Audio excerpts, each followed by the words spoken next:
Mais 2 casos de suicídios em Marília neste final de semana. 2 homens, um de 52, outro de 54 anos de idade. Agora sobe para 8 o total de casos de suicídios neste ano de 2019. No ano passado foram 20. A ponto de médicos, psiquiatras e psicólogos estarem promovendo palestras e chamando a atenção para a população. Cuidado com a depressão, cuidado com a consequência mais grave, exatamente o caso de suicídio que pode acontecer. Toda a família precisa se envolver no tratamento. É o que alerta a psicóloga Ana Gláucia Lima. Ela faz o comentário depois de mais 2 casos de suicídios praticados em Marília. Ela fala.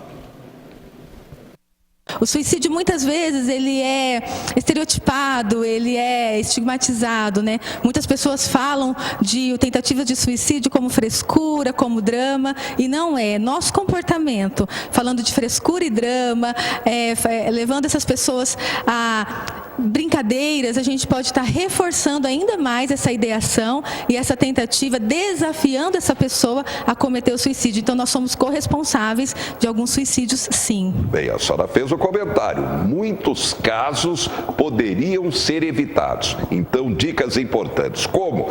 Muito se fala em depressão como a causa principal. Agora, não é só isso. Não, doutora? Não. Nós temos, sim, mais de 90% de pessoas que suicidam, elas têm sim uma psicopatologia instalada. Porém, não é só depressão. Depressão, ansiedade e alteração de humor está muito ligado diretamente à tentativa de suicídio. Só que o suicídio, dentro de uma escala de 15 a 29 anos, tem muitas outras causas difusas, que é bullying, baixa autoestima, isolamento social, dificuldade de aceitação. Então, se você tem um jovem adolescente na sua casa que tem dificuldade de aceitação, que tem dificuldade de relacionamento interpessoal, que tem reclamado de bullying, não minimize queixa, porque nós minimizando queixas, a gente faz com que essa criança, esse adolescente se isole mais ainda, consiga acreditar nas suas crenças distorcidas, essas crenças viram verdades e ele acaba realmente tomando uma atitude muito definitiva, que é o suicídio. Então, como a gente pode prevenir o suicídio? É a gente olhar para o outro, é a gente poder considerar a dor do outro e levar o outro a sério. É não a gente estigmatizar e não falar assim, aquela frase que assim, ela é clichê, né? Quem fala que vai se matar não fala, se mata. Não faça isso, porque você está desafiando uma pessoa. Então você está reforçando esses pensamentos. Se uma pessoa tem pensamento suicida, tem ideação suicida, muita coisa já morreu nessa pessoa. Então ela está prestes mesmo a cometer o suicídio. E a gente tem uma incidência muito grande, a gente vê suicídios em lives, suicídios online. Então é uma coisa muito séria, a gente precisa se responsabilizar. Crianças, essa incidência de casos de suicídios ou mesmo tentativas com crianças tem aumentado muito?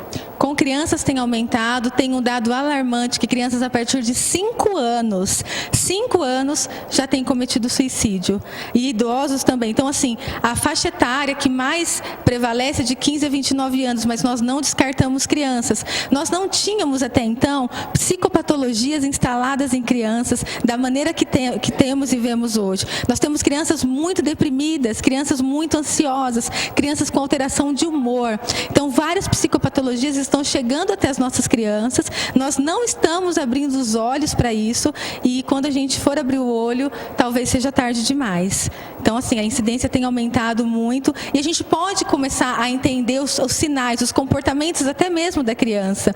Se a criança fica muito na internet, se a criança tem um isolamento social, tem uma irritabilidade, se a criança ela não está mais brincando com os amiguinhos, se a criança tem uma fala mais destrutiva, eu sou um burro mesmo, nada dá certo mesmo, minha vida não vai para frente, gente, ele já está verbalizando, ele já está falando para a gente e a gente não está conseguindo ouvir, não está conseguindo dar o devido valor.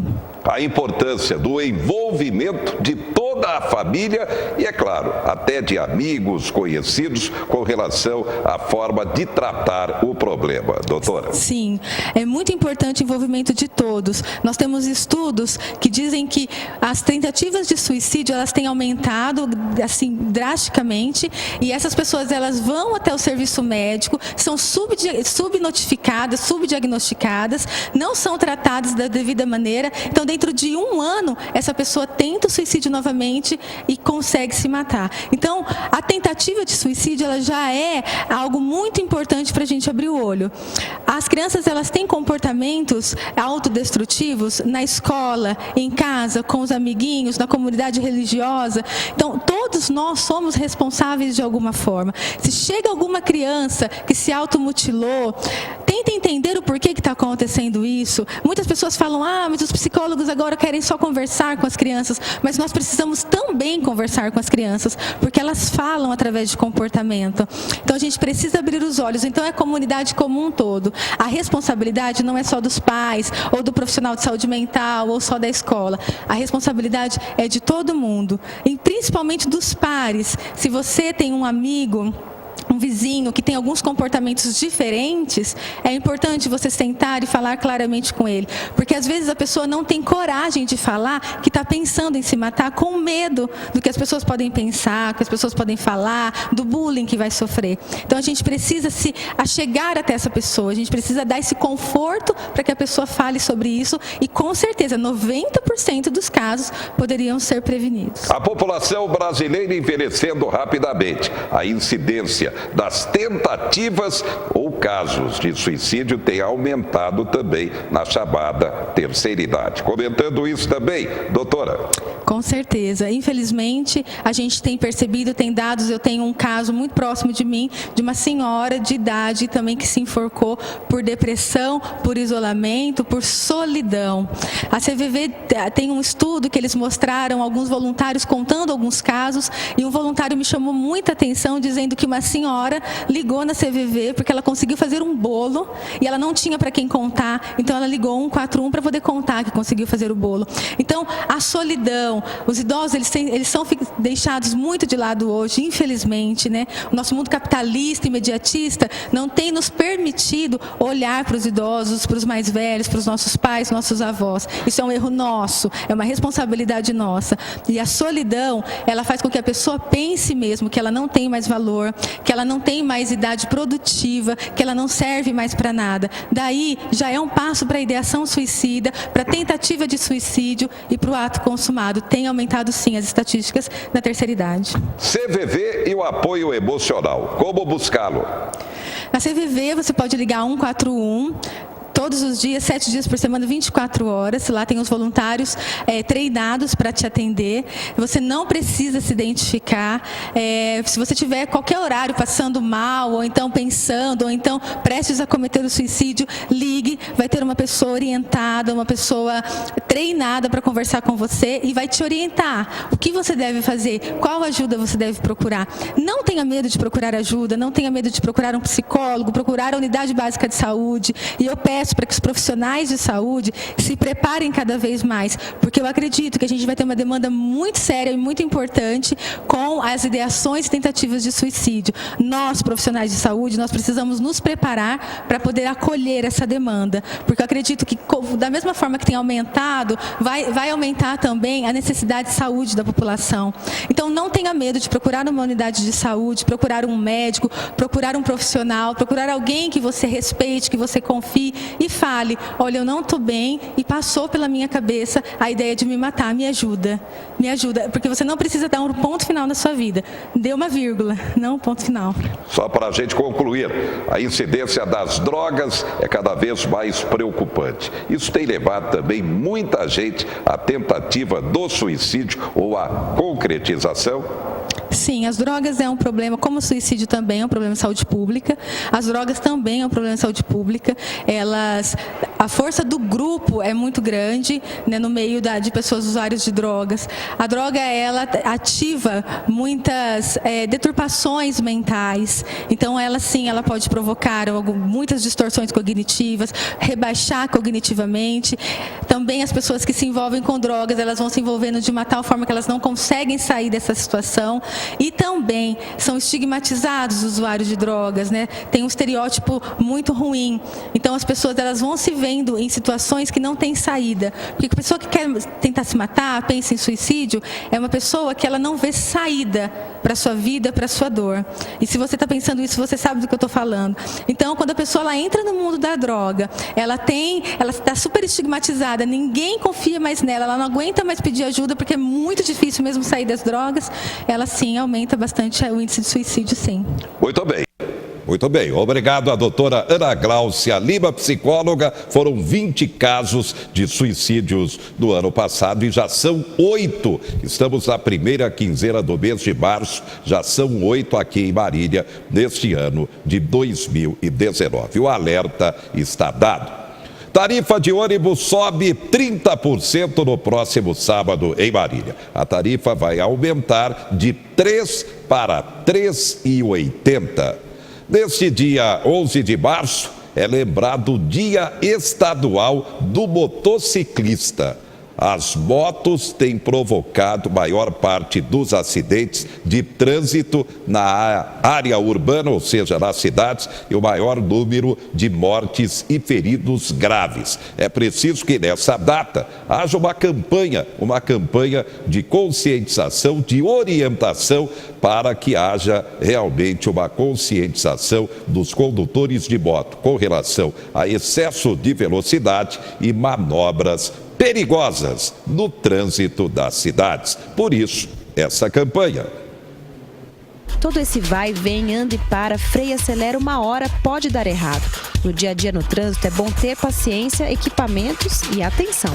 A chuva, buraco, fechada sempre dá medo, né? Mas o motorista é que dá mais medo, né? O segredo é a pilotagem defensiva. A moto é menor e se move mais rápido que os outros veículos. Por isso, tenha certeza que está sendo visto antes de qualquer mudança de direção.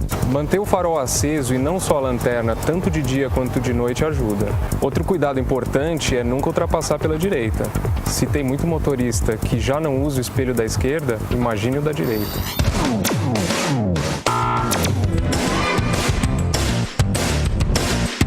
Andar no corredor, pode? Poder eu acho que não pode não, mas não tem como não andar no corredor. A moto não seria uma solução para o trânsito se ela não pudesse evitar os congestionamentos. O certo é andar sempre no meio da faixa e só usar o corredor na hora de ultrapassar.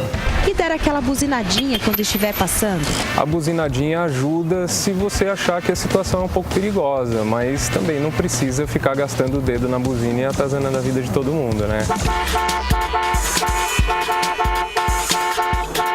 Quem anda de moto tem que saber que está mais vulnerável. Mesmo que tenha razão, pode levar a pior no caso de acidente. Em cruzamentos, reduza bem a velocidade e olhe para os dois lados, mesmo que tenha preferência na passagem.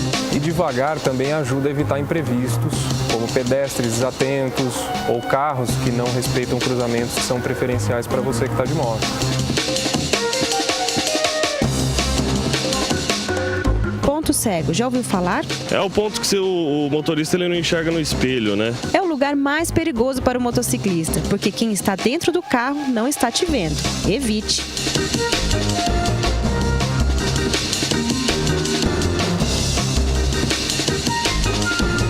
E não são só os pontos cegos que escondem as motos. Falta de atenção também. Saia de perto quando perceber motoristas ao celular. E lembre-se, qualquer pessoa pode estar num dia ruim. Esteja sempre atento para não ser pego de surpresa por aí. Para não ser a próxima vítima. Está aí, essa campanha já está vigorando, já está em atividade no Brasil. 70% das mortes em Marília nos acidentes de trânsito envolvendo motociclistas. Realmente é uma situação muito séria, por isso é preciso conscientização no trânsito. Começando, é claro, dos próprios motociclistas, mas também dos motoristas, pedestres e, como não, até ciclistas. Cuidado, é realmente preciso ter cuidado. Estamos na Semana Nacional de Alerta às Doenças Crônicas. Cuidado com a saúde do seu rim. Os rins, ou aparelho renal, são responsáveis por diversas funções no corpo humano, mantendo sua estabilidade desde o início da formação da vida até a velhice. Anualmente, uma grande quantidade de recursos é empregada no tratamento de portadores de doenças renais. É difícil tratar o rim isoladamente, pois ele é um filtro, um órgão de regulação de hormônios que controla volumes líquidos, pressão arterial e ainda ajuda a manter o equilíbrio de outros sistemas orgânicos do indivíduo. O envolvimento de uma equipe multidisciplinar com médicos, enfermeiras, fisioterapeutas, nutricionistas, assistentes sociais e psicólogos é muito importante para um tratamento altamente qualificado. O diagnóstico precoce é importante. Ajuda a tratar enfermidades comuns à população, evitando a ocorrência de doenças crônicas de maior gravidade. Dessa forma, evitando o consumo de maiores recursos pelo sistema de saúde, o que inevitavelmente é a melhor opção para o segmento dos pacientes.